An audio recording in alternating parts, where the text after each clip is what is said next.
Bengaluru Mysuru express highway ಸಂಚಾರ ಇನ್ನಷ್ಟು ದುಬಾರಿ ಆಗೋದು ಖಂಡಿತ. ಯಾಕಂದ್ರೆ ಇವತ್ತಿನಿಂದ ಹೆದ್ದಾರಿಯ ಟೋಲ್ ದರ ಹೆಚ್ಚಳ ಆಗ್ತಾ ಇದೆ. ಆ Bengaluru Mysuru highway express highway ಮಾಡಿದ್ದು ಸಾಕು, ಅದರಲ್ಲಿ ದುಡ್ಡನ್ನ ತಿಂದು ತೇಗ್ತಾ ಇರೋದು ಸಾಕು.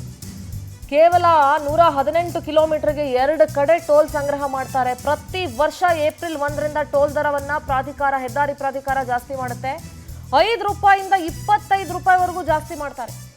ಫಾಸ್ಟ್ಯಾಗ್ ಮತ್ತು UPI ಮೂಲಕ ಮಾತ್ರ ಪೇಮೆಂಟ್ ಮಾಡೋದಕ್ಕೆ ಅವಕಾಶ ಇರುತ್ತೆ. ನೋ ಕ್ಯಾಶ್ ಟ್ರಾನ್ಸಾಕ್ಷನ್ಸ್, ದುಡ್ಡು ಕೊಟ್ಟು ನೀವು ಇದು ಮಾಡೋಕ್ಕಾಗಲ್ಲ. ಬೆಂಗಳೂರು ಮೈಸೂರು ಹೆದ್ದಾರಿ ಇರೋದು 118 ಕಿಲೋಮೀಟರ್ಗೆ 2 ಕಡೆ ಟೋಲ್ ಸಂಗ್ರಹ ಆಗುತ್ತೆ.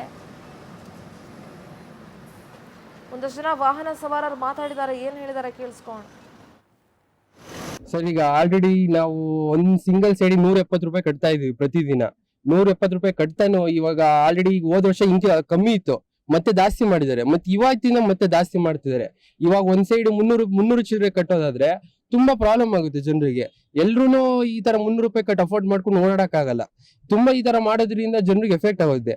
ಸವಲತ್ತುಗಳು ನೀಟಾಗಿಲ್ಲ, ಎಕ್ಸಿಟ್ ನೀಟಾಗಿ ಮಾಡಿಲ್ಲ, ಎಂಟ್ರಿ ನೀಟಾಗಿ ಇಲ್ಲ. ಎಲ್ಲೂ ಚನ್ನಪಟ್ಟಣದಿಂದ ಬರ್ಬೇಕಾಗ್ಲಿ 170 ಅಂದ್ರೆ ಇವಾಗ 300 ಚಿಲ್ಲರೆ ತುಂಬಾ ಜಾಸ್ತಿ ಆಯ್ತಿದ್ದು. ಎಷ್ಟೊಂದ್ ಜನ ಪಾಪ ಸರ್ ಖಂಡಿತವಾಗ್ಲೂ ಇದು ಸಾರ್ವಜನಿಕ ಸುಲಿಗೆ ಅಂತ ಹೇಳ್ಬೋದು ಸರ್ ಇದನ್ನ. ಓಕೆ, ಈಗ ಏನೋ ಒಂದು ರೀಸನ್ಸ್ ಕೊಡ್ಬೋದು.